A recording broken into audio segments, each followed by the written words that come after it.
The bear and the two friends. Bear হৈছে ভালুক আৰু দুজন বন্ধু।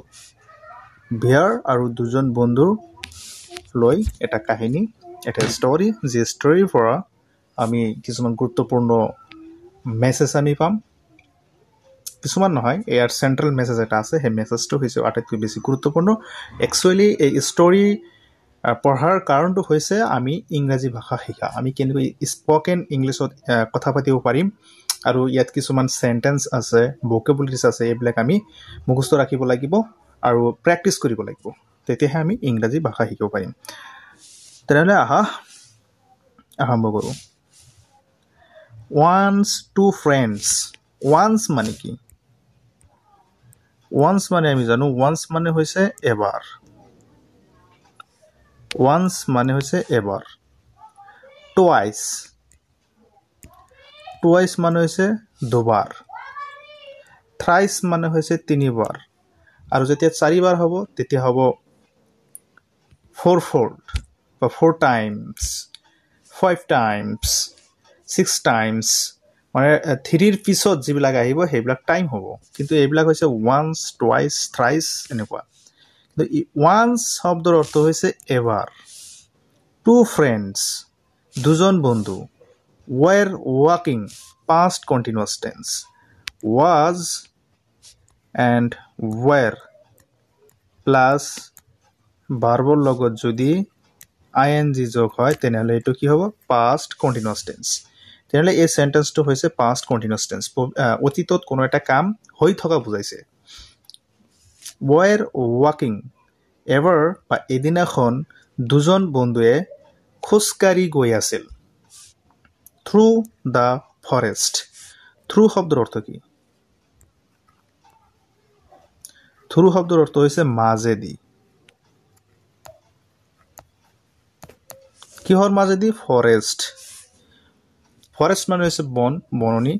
এই বনৰ মাজেদি সিহঁত দুয়োজন বন্ধুৱে গৈ আছিল। They knew. They, that means এই দুজন বন্ধু, পিকচাৰত থকা দুজন বন্ধু, এই দুজন হৈছে they. ভালকৈ চাব দেই, ভালকৈ চাব। মই যিবিলাক শিকাই আছোঁ, ইয়াত অকল যে ড্ৰামা শিকাই আছোঁ এইটো নহয়, এইটো যে অকল মই ষ্টৰী কৈ আছোঁ এইটো নহয়। ইয়াত থকা কিছুমান ৱৰ্ড আছে যি ৱৰ্ডবিলাক অতি গুৰুত্বপূৰ্ণ, আৰু ইয়াত লুকাই থকা গ্ৰামাৰবিলাকো আলোচনা কৰিম। চোৱা, দে, এই দুজনক দে বুলি কোৱা হৈছে। যদি এজন থাকিলেহেঁতেন তেনেহ'লে হি ক'লেহেঁতেন, যিহেতু দুজন আছে গতিকে দে। নিউ, KNEW, KNEW, এইটো হৈছে পাষ্ট ফৰ্ম, ফাৰ্ষ্ট ফৰ্ম এইটো, আৰু ইয়াৰ বেছ ফৰ্মটো হৈছে ন'।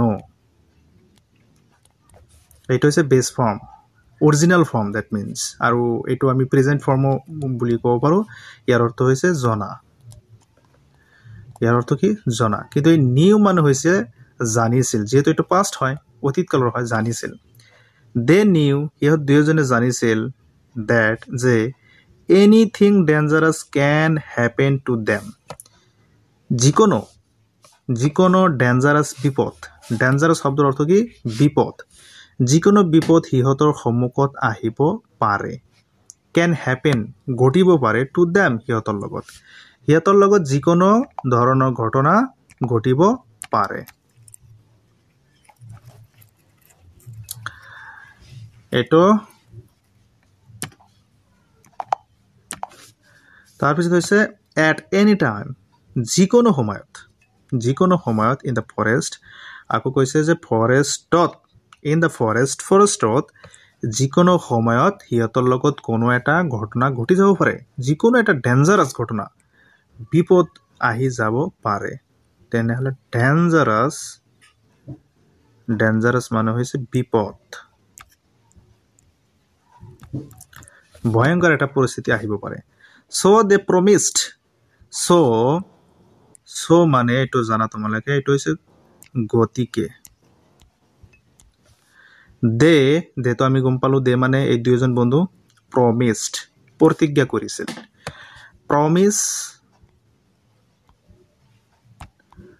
প্ৰমিস শব্দৰ অৰ্থ হৈছে প্ৰতিজ্ঞা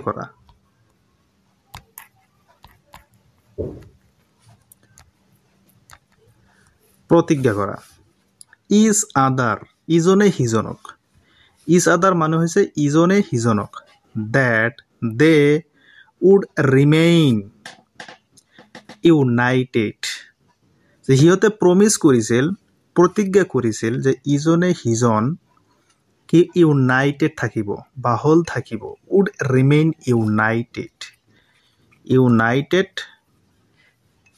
একত্ৰিত থাকিব ব্লেক হৈ নাযাব মানে ভাগ হৈ নাযাব দলবদ্ধ হৈ থাকিব united in any case of danger যিকোনো বিপদৰ সময়ত দুয়োজনে একেলগে থাকিব এইটো কি কৰিলে প্ৰতিজ্ঞা কৰিলে প্ৰমিস কৰিলে কোনে কৰিলে এই দুয়োজন বন্ধুৱে তাৰপিছত কি কহল suddenly they saw a large bear approaching them suddenly মানে হৈছে হঠাৎ suddenly শব্দৰ অৰ্থ হৈছে হঠাৎ they saw সিহঁতে দেখিবলৈ পাইছিল এইটো হৈছে past tense আৰু base form হৈছে see হৈছে present এইটো হৈছে past হৈছে past দেখিছিল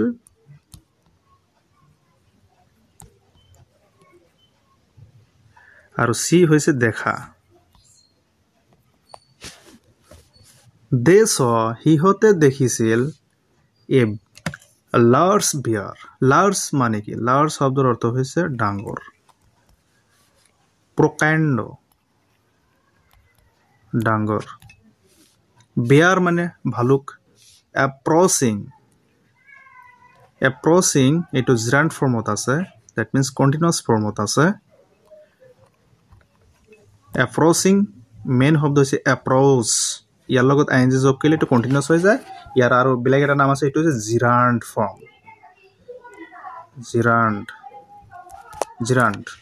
gerund হলে মেইন ভাৰ্বৰ লগত ing যোগ হ'ব ঠিক আছে approaching them হিহঁতৰ লগত আগবাঢ়ি আহি আছিল হঠাৎ হিহঁতে দেখিবলৈ পালে যে এটা প্ৰকাণ্ড বা ডাঙৰ ভালুক হিহঁতৰ ওচৰ চাপি আহি আছে one of the friends এই দুজন বন্ধুৰ মাজত এজনে at once claimed a nearby tree লগে at once মানে ever but at once মানে হৈছে তৎক্ষণাত এটো কিন্তু মনত ৰাখিব লাগিব once মানে এবাৰ পাইছিল কিন্তু at once মানে হৈছে তৎক্ষণাত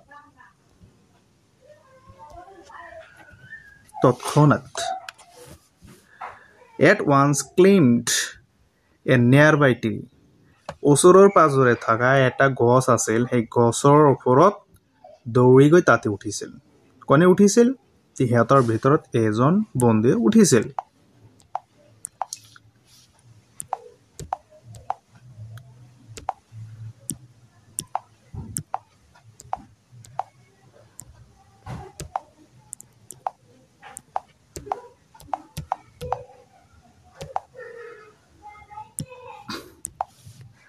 তাৰপিছত আছে but কিন্তু the other one did not know how to claim কিন্তু ব্লেক এজন বন্ধু আছিল যি বন্ধুৱে কি কৰিব নোৱাৰিছিল গছত উঠিব নোৱাৰিছিল ইয়াতে কি কোৱা হৈছে যে এজন বন্ধু claimed শব্দৰ অৰ্থ কি claimed শব্দৰ অৰ্থ হৈছে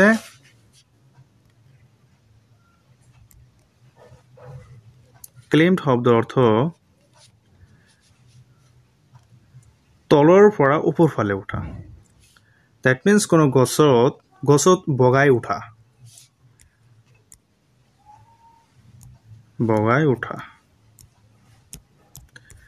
গছত বগাই উঠা অথবা কোনো পাহাৰ পৰ্বতত তলৰ পৰা ওপৰ ফালে উঠাটো সেইটো ক্লেইম বুলি কোৱা হয় তেনেহ'লে আৰু এজন বন্ধু তোৰ লগে লগে কি কৰিলে এটা গছত উঠি গ'ল আৰু বেলেগ বন্ধুজনে কি কৰিলে যে বেলেগ বন্ধুজনে কি ডিড নট ন' জনা নাছিল কেনেকৈ ক্লিম কৰিব লাগে কেনেকৈ বগাই ফুৰিব লাগে কেনেকৈ বগাই উঠিব লাগে গছত সেইটো বেলেগ বন্ধুজনে জনা নাছিল চ' being led by his common sense গতিকে তেওঁৰ যি কমন চেন্স আছিল কমন মানে সাধাৰণ চেন্স মানে জ্ঞান সাধাৰণ জ্ঞানৰ জৰিয়তে তেওঁ কি কৰিছিল নিজকে পৰিচালিত কৰিছিল তৎক্ষণাত তেওঁৰ যিটো কমন চেন্স আছে এই কমন চেন্সৰ জৰিয়তে সি কি কৰিলে কমন চেন্সৰ জৰিয়তে তেওঁ নিজকে নিজে পৰিচালিত কৰিলে হি লে ডাউন লগে লগে কি লে ডাউন শব্দৰ অৰ্থ হৈছে শুই পৰা লে ডাউন মানে হৈছে শুই পৰা মাটিত শুই পৰা সেইটো হৈছে lay down on the ground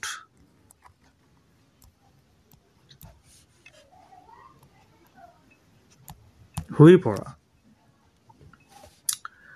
পৰিছিল lay down on the ground মানেতো জানা মাটিৰ ওপৰত শুই পৰিছিল breathless pretending to be a dead man breathless মানে উশাহ নিশা বন্ধ কৰি দিয়া breathless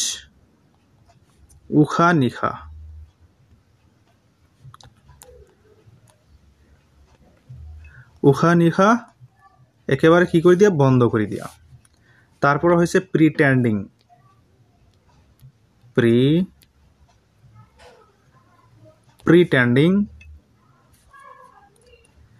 প্ৰিটেন্ডিং মানে হচ্ছে অভিনয় কৰা প্ৰিটেন্ড অভিনয় কৰা প্ৰিটেন্ডিং অভিনয় কৰি আছিল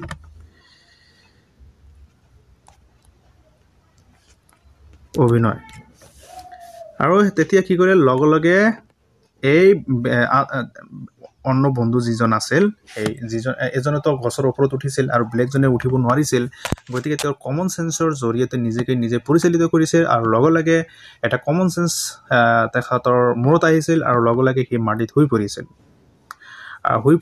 কেনেকৈ শুই পৰিছিল এজন মৃত মানুহৰ অভিনয় কৰি উশাহ নিশা বন্ধ কৰি শুই পৰিছিল তাৰপিছত কি কৰিলে the bear came near the man lying on the ground তেতিয়া এই ভালুকজনে কি কৰিলে এই শুই থকা মানুহৰ ওচৰত আহিলে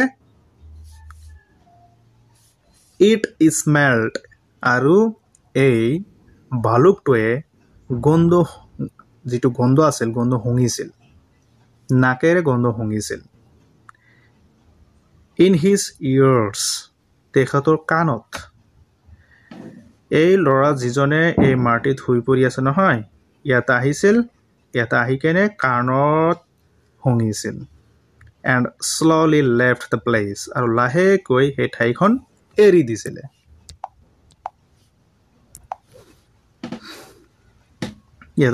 ইয়াতে আহিছে যেতিয়া শুঙি চালে যে মানুহজনটো মৰি গৈছে গতিকে মন বেজাৰ কৰি এই ভালুকটা ইয়াৰ পৰা লাহে লাহে গুচি গৈছে বাস কিয় গুচি গ'ল সিহঁতৰ কি কাম ভালুকৰ কামটো কি কাম যে খাব লাগে ধৰক এই ল'ৰাজনক খাব লাগে তে মৰি গৈছে মাংসটো খাব লাগে তথাপি কি কৰিলে কিয় থৈ গ'ল এটা কাৰণ আছে সেই কাৰণটো কি because the bears do not touch the dead creatures কাৰণ ভালুকে do not touch নকৰে touch শব্দৰ অৰ্থ হৈছে